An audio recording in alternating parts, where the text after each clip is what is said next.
धमाके पर धमाके हो रहे हैं प्रधानमंत्री मोदी जी पर और ईवीएम पर और चुनाव आयोग पर। और चुनाव आयोग को हो सकता है कि हिंदुस्तान की जनता दौड़ा ले, क्योंकि अब तो ये साफ पता चल गया है कि कुछ ना कुछ तो सेटिंग थी।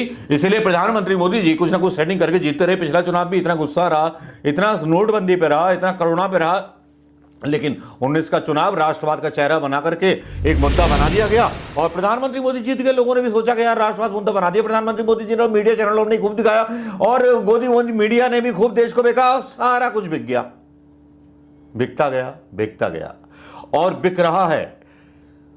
तभी बिका था, आज भी बिक रहा है। लेकिन ये धमाका कैसे हुआ ईवीएम का, इतना शक कैसे हुआ?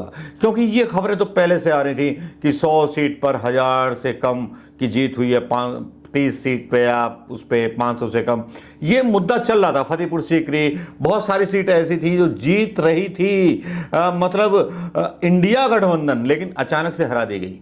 लेकिन मजे की बात यह है कि जब एक महाराष्ट्र के एमपी का खुलासा होता है तब जो है कहानी रंग ले लेती है। और रंग इस तरह से लेती है कि राहुल गांधी का एक बयान आ जाता है और ध्रुव राठी भी उसको जो है ट्वीट करते हैं।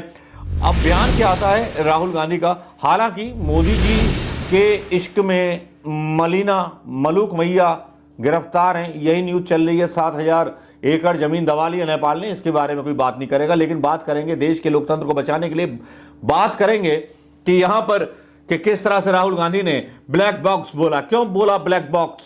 ब्लैक बॉक्स इसलिए बोला कि ब्लैक बॉक्स की कोई जानकारी किसी को नहीं दी जाती। राहुल गांधी ने ट्वीट किया और उसके बाद से शोर जैसे दौड़ने लगा हिंदुस्तान की हवाओं में, राजनीतिक गलियारों में। ये शोर तेज हो गया। राहुल गांधी ने बोला, EVM in India are a black box and nobody is allowed to scrutinize them. Serious concerns are being raised about transparency in our electoral process. Democracy ends up becoming a shame and prone to fraud when institution fake accountability. इसके बड़े मायने इससे ज़्यादा कुछ नहीं हो सकते। राहुल गांधी का ट्वीट 192 देशों में देखा गया होगा या पता नहीं कितने देशों में देखा गया होगा, और पता नहीं देश की बदनामी करने के लिए राहुल गांधी को कितनी गालियां दे रहे होंगे मतलब मोदी जी के भक्त। क्योंकि मोदी जी के भक्तों को केवल गालियां देना आता है, संस्कार विहीन भाषा बोलना आता है और जो मोदी बोले उसको सही ठहराना आता है। यही उन्होंने सीखा है, यही कर्तव्य सीखा है। देश के लिए किया था कुछ नहीं, देश के संस्थान बिकवा दिए, एनआईटी पर छात्रों को भविष्य की लंका लगा दी। लेकिन इनके लिए मोदी सर्वस्व है, देश नहीं है।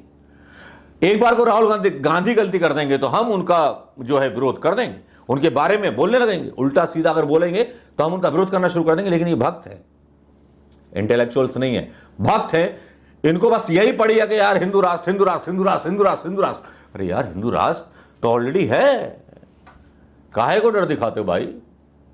ज्यादा मत उछला करो।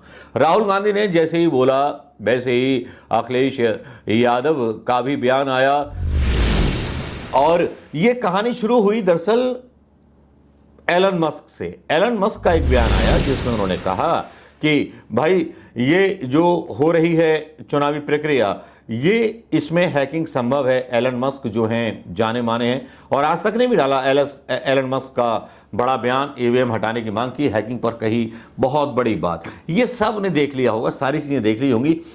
अब होता क्या है कि एक बायकार जो जीतते हैं 48 वोटों से, 2200 वोटों से जाते, मतलब मामला क्या था ये प्रियंका चतुर्वेदी खुद बता रही हैं जरा। 4 जून को चुनाव हुए थे तो मुंबई नॉर्थ वेस्ट कॉन्स्टिट्यूंसी में हमारे उम्मीदवार, महाविकास अघाड़ी के उम्मीदवार अमोल गजानन कीर्तिकर जी को घोषित किया गया था कि वो हार गए हैं 48 वोट से, और जो विजयी घोषित किए गए थे वो रविंद्र वाइकर हैं, जो एक शिवसेना उद्धव बाला साहेब ठाकरे जी की पार्टी से गद्दारी कर शिंदे पक्ष में गए थे, हाल ही में पक्ष में गए थे क्योंकि उनको ईडी और सीबीआई का डर था, उनको जेल जाने का डर था, और उसी के चलते उन्होंने एकनाथ शिंदे का हाथ थामा था और उनको उम्मीदवारी घोषित की गई थी महायुति की तरफ से। जब वोट काउंटिंग शुरू हुई, प्रक्रिया शुरू हुई, वोट काउंटिंग में उनको अमोल कीर्तिकर जी लीड कर रहे थे, यहां तक कि 2200 वोट से उनको विनर डिक्लेयर कर दिया था। फिर बाद में उन्होंने रिकाउंटिंग रविंद्र वाइकर ने मांगी। 2 बार रिकाउंटिंग के बाद अचानक से ही खबर आती है कि 48 वोट से रविंद्र वाइकर जी की जीत हुई है। फिर बाद में चौंकाने वाली बातें सामने आई। ये पता चला एक अरोरा जी जो एक इंडिपेंडेंट कैंडिडेट थे और एक शाह जी जो एक इंडिपेंडेंट कैंडिडेट थे, उन्होंने वनराय पुलिस स्टेशन को अप्रोच कर कहा कि किस तरीके से रविंद्र वायकर के साले वो एक मोबाइल फोन बिल्कुल भी काउंटिंग एरियाज में अलाउड नहीं है। 3 लेवल ऑफ सिक्योरिटी हैं और किसी को भी ये अनुमति नहीं दी गई है कि वो मोबाइल फोन्स लेकर जाएं। और वो मोबाइल फोन लेकर गए थे। इसको लेकर उन्होंने कंप्लेन की थी पुलिस स्टेशन पर, वनराय पुलिस स्टेशन पर। एफआईआर दर्ज करने में देरी लग रही थी कि पुलिस स्टेशन कह रही थी कि उन पर दबाव डाला जा रहा है। फिर एफआईआर दर्ज हुआ। अमोल कीर्तिकर जी ने सीसीटीवी फुटेज मांगी उस दिन की जिस दिन वोटिंग चल रही थी। 77 कैमराज हैं और उनका अधिकार बनता है कि सीसीटीवी फुटेज वो मांग सकते हैं, पर उनको वो सीसीटीवी फुटेज डिनाई कर दिया गया। और सीसीटीवी फुटेज मुंबई पुलिस भी मांग रही है टू एस्टैब्लिश दैट क्लेम। पर खैर, इन्वेस्टिगेशन में अब सामने ये आ रहा है कि ये जो मोबाइल फोन था उस पे ओटीपी, वन टाइम पासवर्ड। और इसी बीच बोलता हिंदुस्तान एक बड़ी सनसनीखेज जानकारी देता है। सनसनीखेज जानकारी देता है 238 सीटों की धांधली के सबूत थाने में दे दिए गए हैं। मुख्य इलेक्शन कमीशन राजीव कुमार के खिलाफ दिल्ली के पार्लियामेंट स्थित थाने में रिपोर्ट दर्ज की गई है। लगता है अब 238 सीटों की धांधली का सच खुल करके रहेगा। यह बोलता हिंदुस्तान में एक वीडियो में महमूद प्राचा को लेकर के आया जाता है और महमूद प्राचा धमाका करते हैं। वीडियो देख लीजिएगा। हमने इंटरव्यू नहीं किया लेकिन महमूद प्राचा का चल रहा है। लेकिन इस पर अखिलेश का साथ जैसे राहुल गांधी को मिल जाता है और अखिलेश यादव तो और आगे बढ़ जाते हैं। अखिलेश यादव सीधे सीधे मतलब तान देते हैं गोटियां अखिलेश यादव की। तो आपको पता ही होंगी कि किस तरह से अखिलेश यादव जो है बार करते हैं और मतलब खौल जाते हैं लोग कि अखिलेश यादव का जो कटाक्ष होता है वो मामूली नहीं होता है। अखिलेश यादव का जो कटाक्ष होता है वो वाकई में ऐसा होता है कि अंदर तक झन्ना जाता है। अखिलेश यादव लिखते हैं टेक्नोलॉजी समस्याओं को दूर करने के लिए होती है, अगर वही मुश्किलों की वजह बन जाए तो इसका इस्तेमाल बंद कर देना चाहिए। आज जब विश्व के कई चुनावों में ईवीएम को लेकर गड़बड़ी की आशंका जाहिर की जा रही है और दुनिया के जाने माने टेक्नोलॉजी एक्सपर्ट ईवीएम में हेराफेरी में के खतरे और खुलेआम लिख रहे हैं, तो फिर ईवीएम के इस्तेमाल की जिद के पीछे वजह क्या है, ये बात भारतीय जनता पार्टी के लोग साफ करें, भाजपाई साफ करें। आगामी सभी चुनाव बैलेट पेपर से होना चाहिए। बैलेट पेपर से मतलब उठा दी है मांग अखिलेश यादव ने।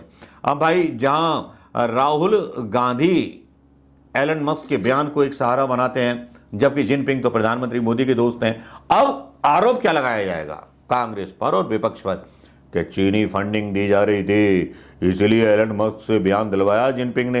अरे जिनपिंग ने बयान दिलवा दिया तो नेपाल की 7,000 एकड़ मतलब एकड़ जमीन दबा ली नेपाल ने और चीन घुसियाया अंदर। प्रधानमंत्री के मुंह से तू नहीं निकला, नाक लाल निकली। मलौनी जी के इश्क में मस्त हैं सारे बीजेपी आईडी सेल के लोग। मलौनी से इश्क है, इटली वाली से इश्क है, जबकि इटली वाली मम्मी से नफरत है राहुल की।